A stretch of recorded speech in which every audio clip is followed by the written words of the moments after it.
Le prophète de l'islam, Mohammed alayhi salatu wassalam, a dit: en effet, le shaitan a un effet sur le fils d'Adam. Le shaitan, il tourne autour de toi en permanence. Parfois même, il veut s'incruster. Que Dieu nous protège de lui. Alors, comment je peux savoir que je suis dans cet état de possession? Je vous rappelle que cet état d'esprit nous traverse tous, sans aucune distinction. Hein. Tous, on est forcément traversés par ce cas diabolique.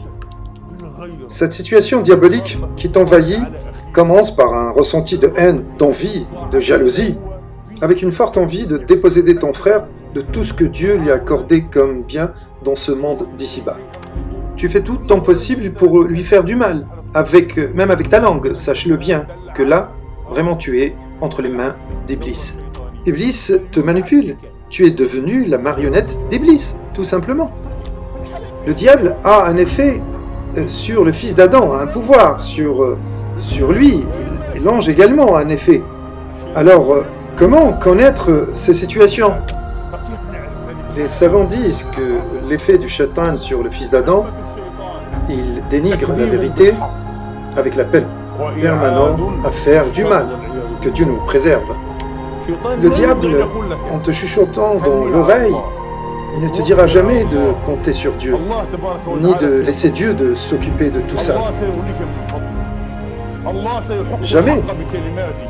Il va te tenir un discours pessimiste en te disant que tu es à genoux maintenant. En fait, tu seras sous son contrôle. Ta fin sera inévitablement réservée en prison, il va te dire ça. Il va te dire également que tu vas être assassiné, fais attention, tu vas être pauvre, tu vas être humilié, il te dira également que tu vas perdre ton emploi, et il commence à te préparer à te venger. Comment? Tu vas te poser la question, mais comment je vais répondre à cette personne qui m'a fait du mal, à un point que tu vas prendre comme allié même des ennemis de Dieu pour t'aider. Alors, comment l'ange a un effet sur le fils d'Adam? Les savants répondent que ces effets se manifestent par la croyance en la vérité et la promesse du bien. Souvent, tu es envahi par une certaine sérénité inexplicable. Et tu demandes quelque chose à ton Créateur, n'oublie pas de lui demander avant tout qu'il ne te prive pas de sa présence. Oh Dieu, fais que ta présence soit indispensable à nos cœurs et fais que nous aurons toujours besoin de toi. C'est la vraie richesse. Savez-vous qu'il y a des gens qui ont une grande fortune? Ils ont également le pouvoir très ancré. Chers frères, surtout, ne pas les envier, encore moins les bénir, bien au contraire. Malgré cette supériorité matérielle, je vous appelle vivement à les complaindre. Soyons tristes pour eux. Leur jugement auprès d'Allah va être long, très très long. Cela est normal. Soit qu'ils échouent, soit qu'ils réussissent, leur jugement sera très certainement très très lent.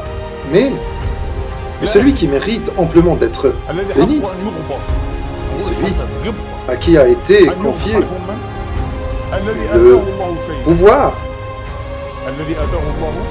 de la richesse, et veille que cela demeure dans les limites de la volonté de Dieu, avec comme finalité la satisfaction de son Créateur.